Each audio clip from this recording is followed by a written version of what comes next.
வணக்கம். நீங்கள் இணைந்திருப்பது உதயன் டிஜிட்டல் வலையொலியின் பிரதான செய்திகளுடன். செய்தி தொகுப்பு உதயன் டிஜிட்டல் செய்தி பிரிவு. செய்திகளுடன் இணைந்திருக்கும் நான் லிஷா தரணீஸ்வரன். ஜனாதிபதி அன்ருகுமார திசநாயக்க முன்னிலையில் 4 புதிய உயர் நீதிமன்ற நீதியரசர்கள் இன்றைய தினம் சத்திய பிரமாணம் செய்து கொண்டனர்.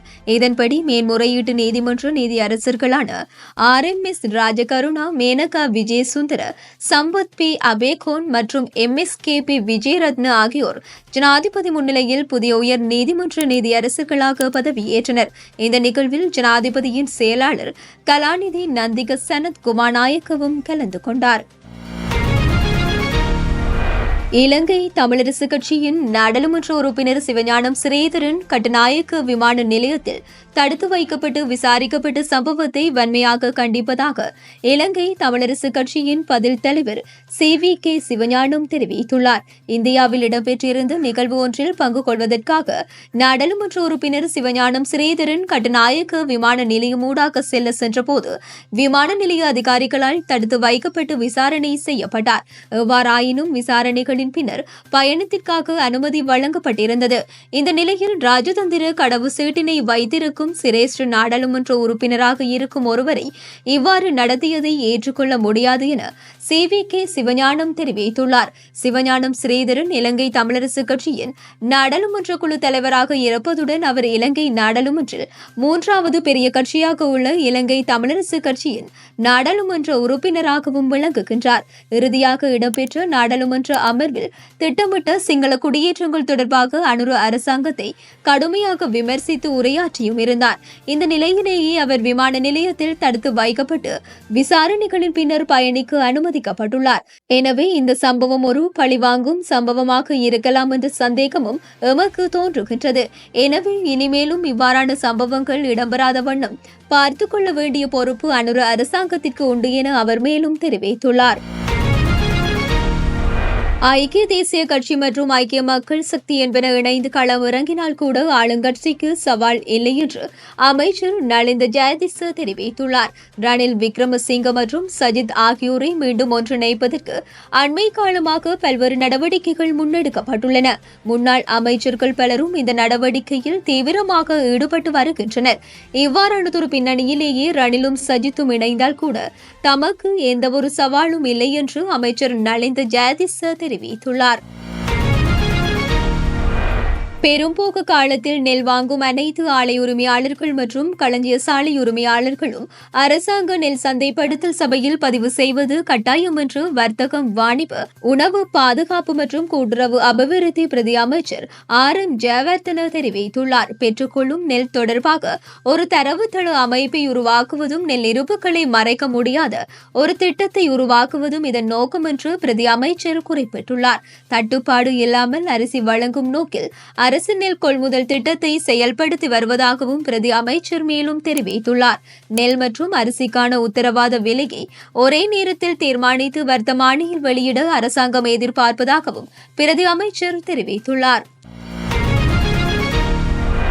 மேன்முறையீட்டு நீதிமன்றத்தின் தலைவராக இருக்கும் நீதிபதி பந்துல கருணாரத்னவுக்கு எதிராக நாடாளுமன்றத்தில் நம்பிக்கையில்லா தீர்மானம் கொண்டுவர அரசாங்கம் திட்டமிட்டுள்ளது. முன்னாள் அமைச்சர் ரொசான் ரணசிங்க இலங்கை கிரிக்கெட் சபையின் நிர்வாகத்தை கலைத்து இடைக்கால நிர்வாகம் ஒன்றை நியமித்தமை தொடர்பான வழக்கில் நீதிபதி பந்துல கருணாரத்னவின் செயற்பாடு விமர்சனத்திற்கு உட்பட்டிருந்தது. குறித்த இடைக்கால நிர்வாக சபைக்கு எதிராக சம்மி சில்வா முன்வைத்த கோரிக்கையை ஏற்று நீதிபதி பந்துல கருணாரத்ன உடனடியாக இடைக்கால தடை உத்தரவு பிறப்பித்திருந்தார். குறித்த வழக்கில் தனக்கு விருப்பமான முறையில் நீதிபதிகளை நியமனம் செய்திருந்தார் என்றும் அவர் மீது குற்றம் சாட்டப்பட்டிருந்தது. இதையடுத்தே அவருக்கு எதிராக நாடாளுமன்றத்தில் நம்பிக்கையில்லா தீர்மானம் கொண்டுவரப்படவுள்ளது.